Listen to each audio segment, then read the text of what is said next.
only, so I didn't have much time to prepare this, so we'll see how it goes. Okay. So one, I guess, aspect of Jewish thought or Judaism that I occasionally hear people talk about, but I don't hear explained a lot, is the idea of striving to become closer to Hashem, to emulate and understand Him as much as we, as mortal people, are able to.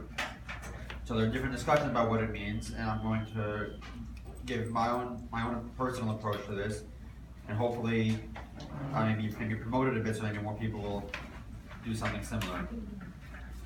And that my approach to this is really because we view Hashem as ultimately as the creator, and that's really his primary role in the world, as the creator and then the orchestrator of everything throughout history. And so I think this is really something that we should, a way we could in a way better understand how he works, how the world works. And so I started to view God and kind of as a writer almost. And we can see that from the beginning of the Torah, from the very start with Bereshit, because literally Hashem creates light, creates everything with word. It's like Vayihi or, and then there was light. So just like in a book, if I want to write something was there, something was in this room, then it's there. It doesn't matter. It's just, that's my power of the world. I can do the same exact thing. But it wasn't really until I read R.A. Kaplan's book, which is the handout from 2 pages there, If You Were God, where he really goes into them, I guess, for lack of a better word, the mechanics of how this is run and how you could understand how Hashem runs the world. And so that reading that book is really how my view of, I guess, the world in a way, solidified in this respect, and also kind of it influenced my own writing philosophy. And this is how I try and create my own worlds now through this set of guidelines and the set of problems that he gives here. So on the handout you can see the basic premise of the book, where he talks about you have a theoretical island where a lot of different tribes live, and you can easily analogize this to this world, or in my case to fictional worlds or fictional galaxies even. And the people are not perfect. They're capable of doing bad things. They could exploit, they could be belligerent, and so there's suffering there, and things haven't really been changed. So obviously with this world we see that, and in fiction no one really ever starts straight from creation when they write books. Although these stories start, there's already an established society in some respect, established people, and established physics. So then the assignment he gives is in this theoretical experiment, you want to try and improve the society and to get members to live together in harmony and to reduce suffering as much as possible and to leave it as a much more healthier society. So obviously, again, it's a little different when writing books, as the primary goal really when you write is to tell an engaging and entertaining story, as opposed to Hashem, which is his own reason is a little bit beyond us. I mean, we could theorize, but in the end, it's really, we can't fully understand what his goal is. But when we get to the resources you have access to, and then also the limitations, you see, I see the parallel much closer.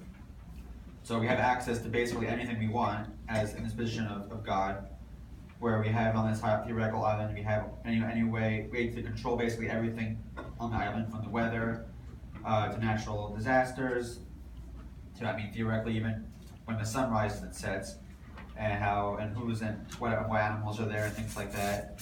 And also you're able to see, you're beyond time. You're able to see what's going on at any given time. You could also, to an extent, you can see what people are thinking in their minds. And you also have the ability to kind of give suggestions to people to help guide them on the way that you want them to, on the right path to your ultimate goal, which is to improve the society. But of course, the limitations are kind of, in some ways, what makes this the most interesting and the most fun. It reminds me of a line from a fantasy writer named Brandon Sanderson, one of my favorite writers and one of my biggest writing inspirations. He talks about he creates magic system. It's one of his big, selling points for his books. And he always talks about how limitations are what makes it most interesting, because when you have limitations, the characters are forced to be creative and forced to figure out how to work around them to get their goals accomplished using this magic. So almost in a similar way, we in this hypothetical and also Hashem have these limitations that are self-imposed, and it really boils down to one thing, where you really can't make your presence known to these people, because if you do, then if it's obvious that you exist and that you have desires for them, you have things you want them to do, then they lose their free will. Because if it's obvious that God exists and He'll punish you if you don't do what you want, then either they're going to become like robots and just do what you want because they don't want to get punished, or they're going to try and just outright rebel, and then their whole project is going to fall apart. So I don't want to without getting too much in depth of the book, I don't want to go through the entire little book here because that would take too long. So this an important way to understand this comes to where Rabbi Kaplan gives as the reason for the world's creation, which is very, very interesting to me. He writes that Hashem created the universe as an act of love, upon which He could bestow His good. So this is also kind of a weird concept, like what exactly does this mean? And obviously we can't know exactly what it means, but based on what he says and how I've interpreted and taken inspiration from it, I could give one suggestion. That he writes that the ultimate good is God Himself. And again, this is a little bit of a weird, kind of an odd concept, not hard to understand. But and then what it kind of builds to is the greatest good is to try and achieve some level of unity or some level of to try and become closer to God Himself, to become as much as we can to emulate His ways and to act in a way that He would approve of. And then ultimately, in order to allow us to do this, God basically made us resemble Himself. He created us Tselem Elokim in His image. It's not, we don't see this as a physical thing. It's more like that, the same way that He has free will to do whatever He wants and create what He wants. So too we do. We have the freedom to do good, we have freedom to do bad, and the freedom also to create. And so He doesn't want us to be robots. He doesn't want us to be a prisoner to like our own perceived rules or whatever. He wants us to be able to be free. Obviously, you can take this to the wrong direction. So this is ultimately God wants is for us to choose the right path of our own accord, because otherwise, what's the point? So in a similar way with writing, you have your story you want to tell. You have characters you want to do certain things, but at the same time, you really can't force them to do what you want, because if they break character to force what you want them to do, then it becomes a terrible story, because the characters don't act like they're supposed to. They don't act realistically. They don't act like real people. So that's how I view the very, very similar issue you have to overcome when trying. And some writers will talk about how their characters will actually rebel against what they want and not follow the script, as it were. Which I don't quite understand. I feel like that if you have that issue with your own characters, then you kind of failed as a writer in some ways because you didn't understand them in the first place. Whereas we know in real life, God understands all of us, and that's and so because He's unlike mortal authors, He actually is infallible, and He actually does know literally everything in this world. And then so again, to build on this, this addresses the classic question people always ask of why evil exists in the world and why bad things happen to good people or why bad things happen in general.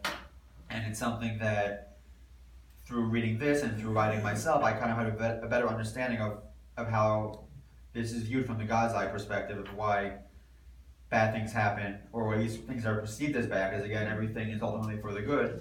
We're not really meant to fully understand why each specific thing happens. But when you write a book, you can see if I have the plot, I need something to happen, then often it's not like in my first book especially, something terrible happens in the first chapter of the book. And it's not something positive. If people get killed, it's not a good thing. But if that didn't happen, the rest of the plot wouldn't follow in the way that it needed to in order to lead to the conclusion, which prevents an even worse outcome from happening. So obviously, again, with the real world, it's different because it's our own experience, and we can't see the full picture like I can with my own stories. But it's kind of a way to look at it and be like, if we acknowledge that God knows everything, then we can understand that this is how. And there are stories of people who have horrible things happen to them, but they have the emunah, that they could basically say, I understand the Creator has a plan, I don't understand it, and it's painful, but it's part of a greater plan.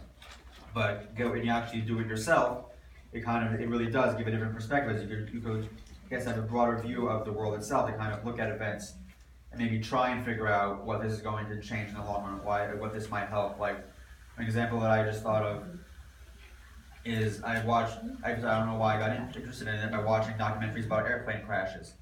And they're all terrible. People, most of the time, a lot of people die in these terrible airplane crashes, but every single episode of this documentary show would say, from this disaster, they figured out what went wrong and how to prevent it from happening again. So as it's like a small example of learning from a negative event, from a tragedy, in order to move things forward. And but back to the idea of evil, that's really just part of the free will. And the issue is also with both with this theoretical island and with the real world and with writing itself, it's usually not like a full straight shot to the finish. But it's never like a proper curve going up to where you want, because you have one generation can be a good one, and then their children can be a worse generation. They can rebel against their parents and then become more degenerate or more worse in their ways. So it's a very slow process, and it's one process you can't artificially force it because of the free will issue. But obviously we know that there are some instances in the real world where Hashem has directly involved himself. I mean, we have the revelation at Har Sinai. So in that instance, he actually did reveal himself to a relatively small group of people in the world.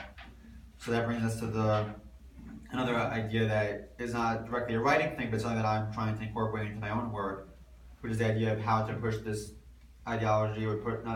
push the plan forward, using what Rabbi Kaplan calls infiltrators, which is people sent into this world or into this island who they don't necessarily need to know they're working for you or working on your behalf, but they're basically there to promote your values that you want to instill in these other people.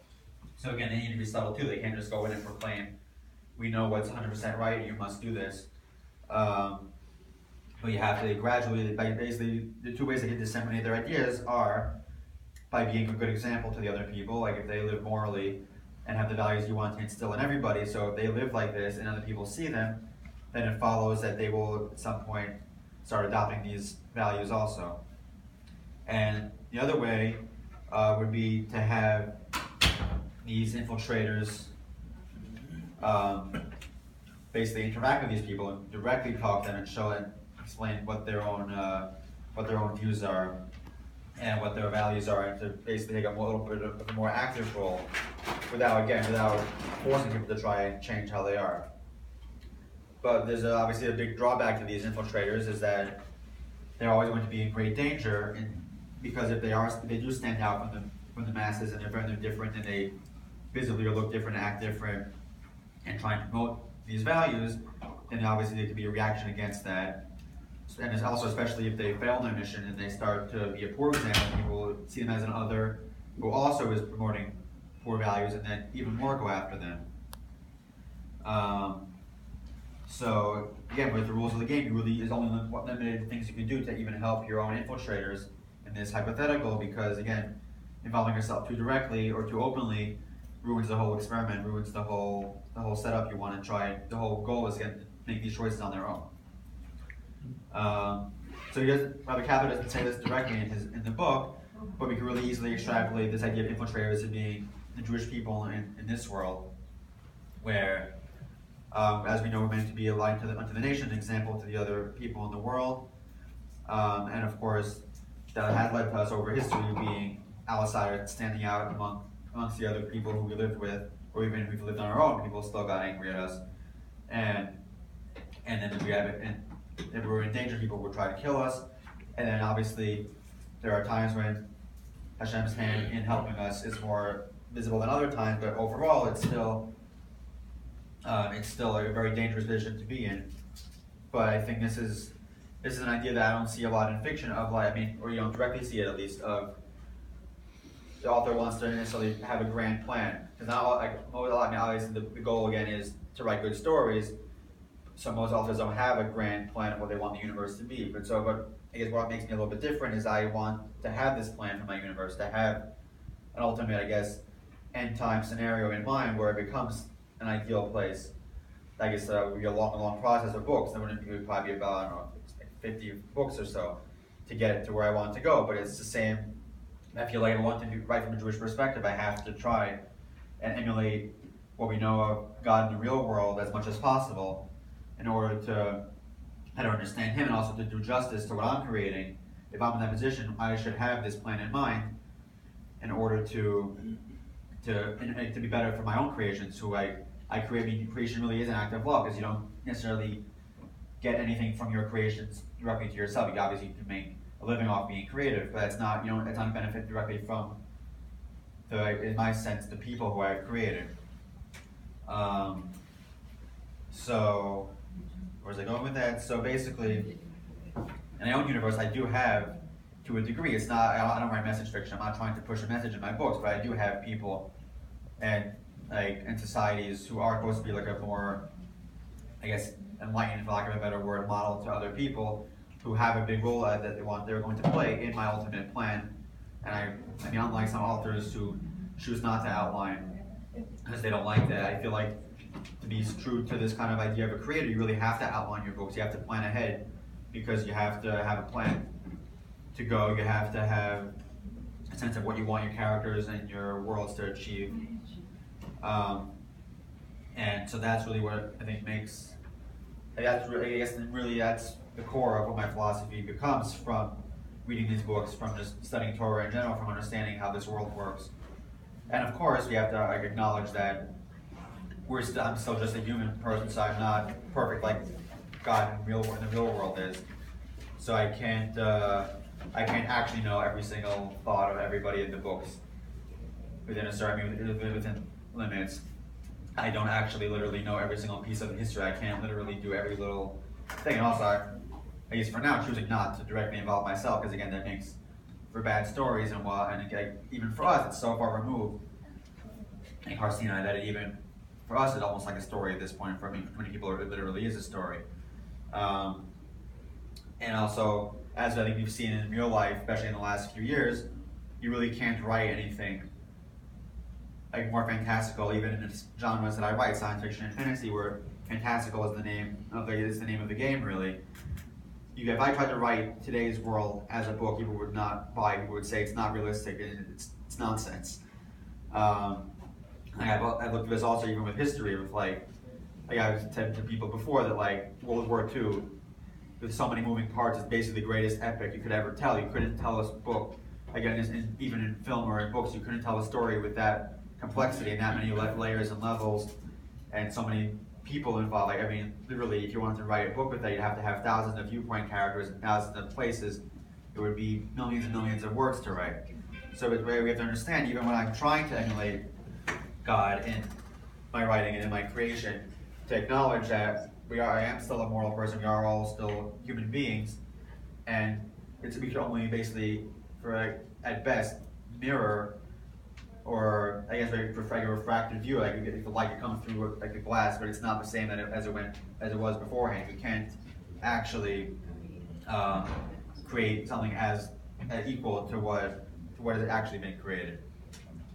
So that's basically my approach to writing. I think this is something that really should be promoted in the Jewish community, even in schools, maybe even to just talk to people, especially if kids often have the tough questions about why bad things happen, or how to understand how these historical events took place. And in a way, I mean, again, if you write and you have these events that you move forward, you want to have your plot, you want to advance, you can understand a little bit better how you have to have certain things happen to have other things happen. Because I know a lot of Jewish authors, but none of them are religious Jewish authors. I literally don't know any, at least none who write the genres that I write. I know no other Jewish people who are observant to write these genres. And I think these are in some ways the best genres to do this, because science fiction and fantasy, in some ways fantasy more, just the way it's been in the last few decades, is where you literally are creating your own world. You're creating new species, you're creating multiple new worlds, creating a whole, not necessarily new physics. Again, we have to we were lucky we have a good blueprint to draw on for some basic physics and basic ways people act. But you still have to create all these new things, and again, that brings us much closer, I think, to God in this world and to understanding it. And I think this is really a shame that we don't see more Jewish people who are observant doing this, because it really, I think, I don't know. I mean, I don't think this is the solution to the problem of people drifting away from Torah, but I think putting it maybe in a more way people can understand better, to like at least just from a general worldview perspective, I think that would be a very good help.